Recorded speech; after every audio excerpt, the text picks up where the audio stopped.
तो स्टूडेंट्स एक और क्वेश्चन के बारे में बात करते हैं। क्वेश्चन आप लोगों के सामने है।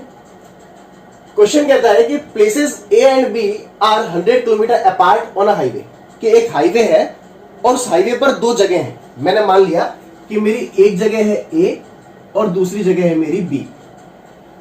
एक हाईवे है, उस पर दो प्लेसेस हैं, एक प्लेस को मैंने मान लिया ए और दूसरी प्लेस को मैंने मान लिया बी, और इन दोनों प्लेसेस के आपस की बीच की जो दूरी है वो है 100 किलोमीटर। तो मैं यहां लिख देता हूं कि ए और बी के आपस के बीच की दूरी कितनी है, 100 किलोमीटर की दूरी है। ठीक है, आगे क्वेश्चन आपसे बोलता है कि एक कार ए पे रखी हुई है, एक कार बी पे रखी हुई है, और ये दोनों कारें सेम टाइम पे स्टार्ट होती हैं। तो मैं मान लेता हूं कि जो मेरी कार ए पॉइंट पे रखी है उसका नाम है फर्स्ट कार, मैंने फर्स्ट नाम दे दिया, और जो मेरी कार बी पे रखी हुई है उसको मैं मान लेता हूं मेरी सेकेंड कार। ठीक है, कि जो मेरी कार ए पॉइंट पे रखी है उसको फर्स्ट नाम दे देता हूं, और जो मेरी कार बी पॉइंट पे रखी है उसको सेकेंड नाम दे देता हूं। अब क्वेश्चन आपसे बोलता है कि अगर ये दोनों कार सेम टाइम पे स्टार्ट हो और सेम डायरेक्शन में ट्रेवल करें तो ये 5 घंटे बाद एक दूसरे को मिल जाती है। क्यों? क्योंकि इनकी स्पीड अलग अलग है। मैं आपको दोबारा समझाता हूं कि मैंने क्या बोला, कि सेम डायरेक्शन में ट्रेवल करना मतलब कि अगर मेरी कार फर्स्ट इस डायरेक्शन में ट्रेवल कर रही है तो मेरी कार सेकंड भी किस तरफ ट्रेवल करेगी, इसी डायरेक्शन में ट्रेवल करेगी। इसका मतलब होता है सेम। अगर ये इस तरफ ट्रेवल करती तो इसे भी किस तरफ ट्रेवल करना पड़ता है, इस तरफ। मतलब दोनों की डायरेक्शन कैसी हो रही है, सेम।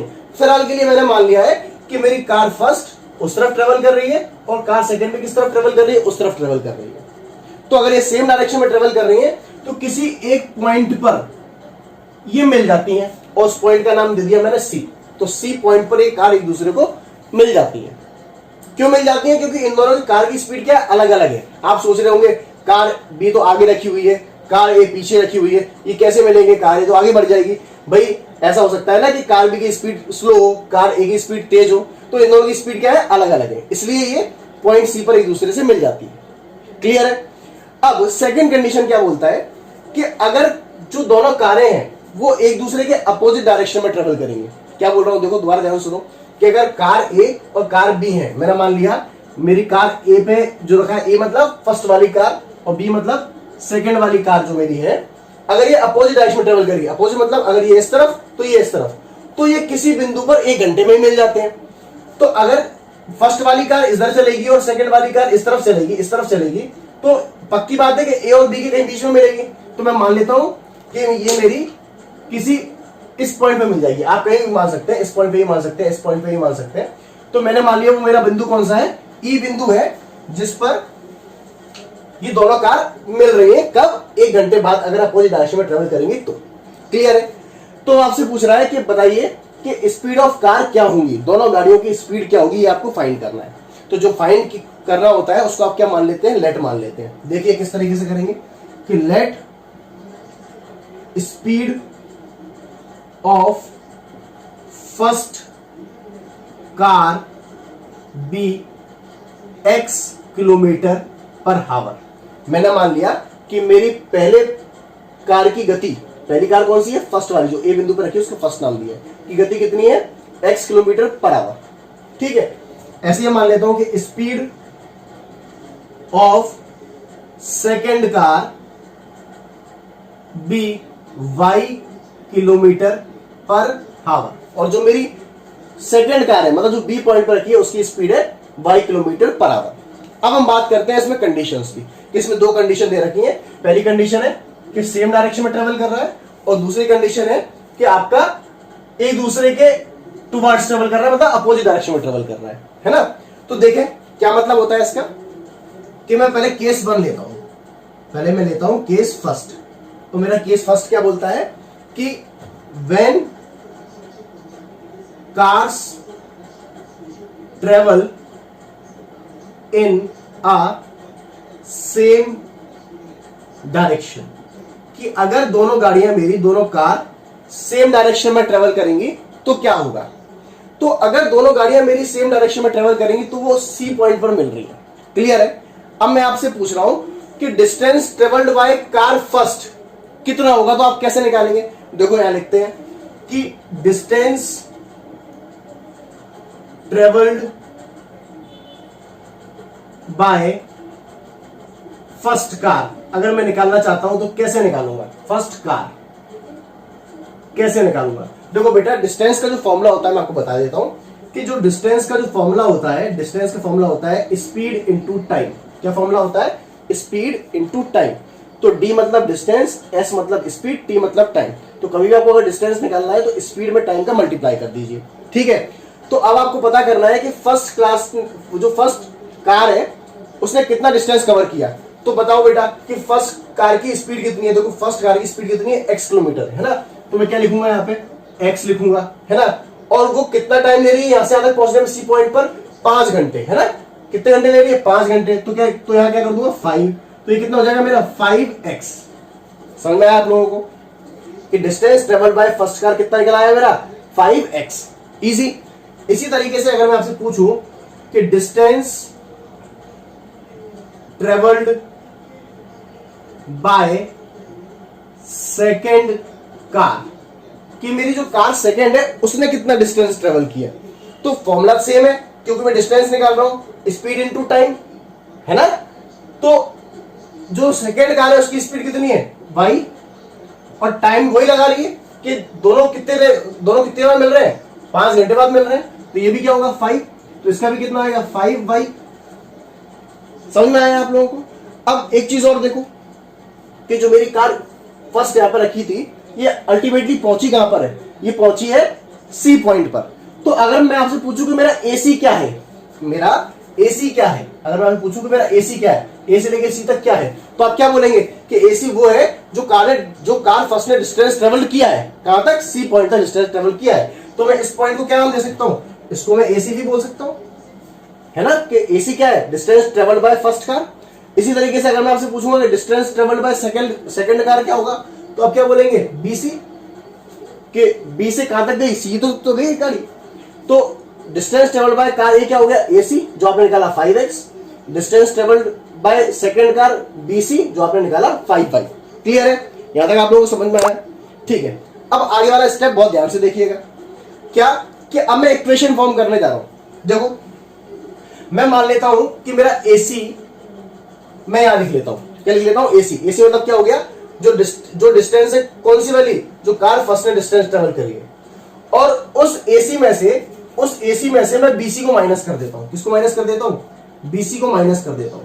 तो आप खुद सोचो कि यहां से यहां तक की दूरी से अगर मैं इसको हटा दूंगा, बीसी हटा दूंगा, तो क्या बचेगा आपका? ए बी बचेगा आपका। तो क्या बचेगा आपका? A B. समझना है आप लोगों को? अब बहुत सारे बच्चे पूछ रहे होंगे सर ऐसा क्यों किया।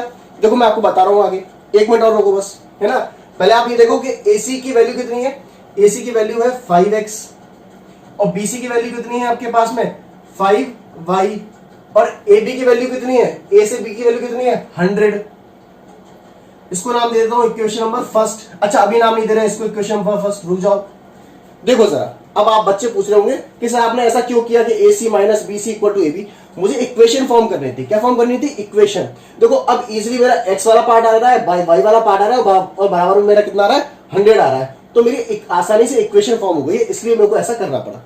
ठीक है, अब क्या करें? अब मैं इस वाले पॉइंट को इस तरफ कर रहा हूं, तो अब ध्यान से देखिएगा कि दोनों में, इसमें भी 5 है, इसमें भी 5 है। पहले मैं 5 कॉमन निकाल लेता हूं। तो जब मैं 5 कॉमन निकालूंगा तो क्या बचेगा? यहाँ पे x बचेगा और यहाँ y बचेगा, है ना। जब मैं 5 कॉमन निकालूंगा तो ये वाला x माइनस ये वाला y, बराबर में कितना बचेगा आपका? 100। x माइनस वाई वैसे का वैसे ही लिखा हुआ है, x माइनस वाई वैसे का वैसे ही लिखा है। और 5 क्या है? इस पूरे के इनटू में है, तो कहां जाएगा? 100 के नीचे जाएगा। तो x माइनस वाई 5 बन जाता है 5, 5 टू 10, तो कितना आ गया? 20। अब आप इसको इक्वेशन में फर्स्ट नाम दे दीजिए। ठीक है, इक्वेशन थोड़ी आपकी छोटी हो गई। अब देखें, ये तो केस फर्स्ट था आपका, और केस सेकंड क्या बोल रहा है कि जब वो दोनों गाड़ी अपोजिट डायरेक्शन में ट्रेवल कर रही है, मतलब एक दूसरे की तरफ ट्रेवल कर रही है। तो मैं यहां लिख लेता हूं कि केस सेकंड। केस 2 क्या है कि when they travel towards each other,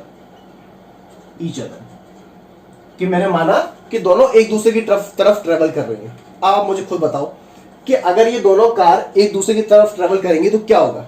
मैंने बोला था कि अगर ये दोनों कार एक दूसरे की तरफ ट्रेवल करेंगे तो ये किसी एक बिंदु पे मिल जाएंगे। मैंने वो बिंदु क्या मान लिया, ई, मतलब इसके बीच में कहीं ना कहीं मिलेगी। हो सकता है ई और यहाँ मिलता, हो सकता है यहाँ मिल जाता, हो सकता है यहाँ मिल जाता, तो मैंने मान लिया किसी एक बिंदु पे मिलेगी।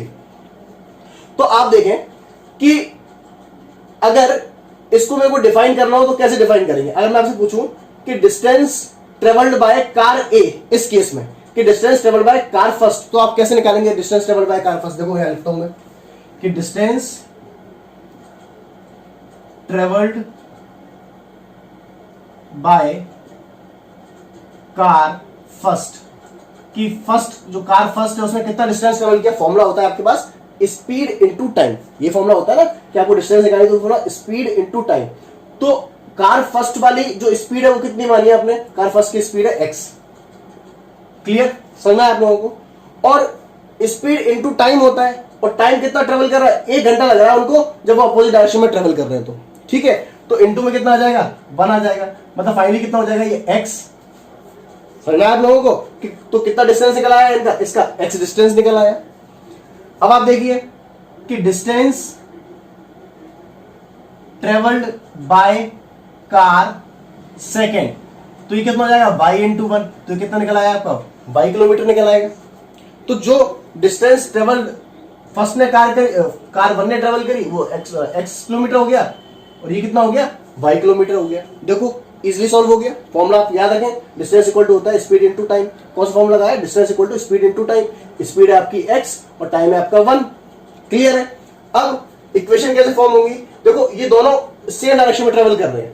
तो अगर मैं इनकी दूरी की बात करूं, तो x प्लस y मान लो, क्योंकि सेम डायरेक्शन में ट्रेवल कर रहे हैं तो जो कुछ होगा यही होगा।